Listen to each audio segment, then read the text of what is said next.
خبرسازی خرها در افغانستان همزمان با افزایش قیمت آنها از رابطه تجاری پنهانی با چین پرده برداشته است. پلیس افغانستان به تازگی محموله بزرگی را در شهر قندوز کشف و ضبط کرد که حاوی پوست خر بود. به گفته مقام‌های پلیس در گفتگو با بخش افغان رادیو اروپای آزاد، این محموله در مزار شریف بارگیری شده بود. مسئله تقاضای انبوه برای خرید خر بر سایر بازارهای بزرگ عرضه این حیوانات در دیگر استانهای افغانستان هم تأثیر گذاشته است. در استان بغلان روزانه چندین کامیون با تردد در بازار این حیوانات را به نقاط دیگر انتقال می‌دهند. بیشتر خریداران به دنبال خرهایی هستند که از کار افتادند و می‌توانند روی آنها تخفیفی هم بگیرند. این خر مرده را می‌خرن، ماچم کجا میبرن؟ 1700 1800 1600 یعنی موتورا بول میشه میره، بعد ماچم کجا میره اینا کجا میره؟ اما معلوم نیست دیگه، پولش میخرن و کدام جای دیگه در خارج میره، هر جایی که میره دیگه. برخی دیگر از فروشندگان هم در این میان از خرید و فروش خرهای کشته شده خبر میدهند. این مرده خرا رو بعضی مردم میخرن میبره طرفای سمنگان، این میجا 1200 1300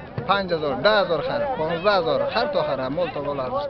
اغلب فروشندگان نمیدانند مقصد نهایی خرهای خریداری شده کجاست. خرهای که در راه گشتن میدند، موتر بار میزنه میبرن بدر، نمیفهم کجا میره دیگه. علت نمیفهم.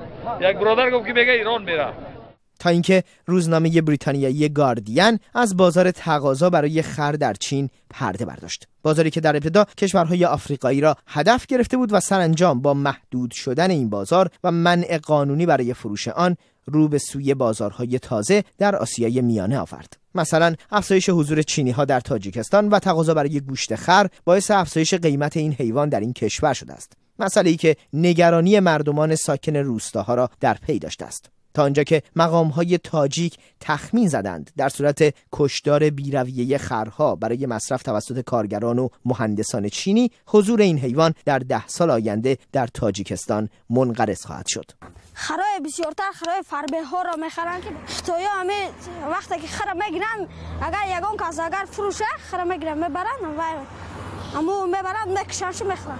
اما جدا از گوشت خر که در میان چینی ها متقاضی دارد، پوست این حیوان هم به نوشته روزنامه گاردین در میان چینی ها دارای خواص درمانی است. آنگونه که گاردین می نویسد چینی ها از جوشاندن پوست این حیوان ماده لزج و چسبناکی به دست می آورند که از آن برای درمان بیخوابی، سرفه و خونسازی استفاده می کنند.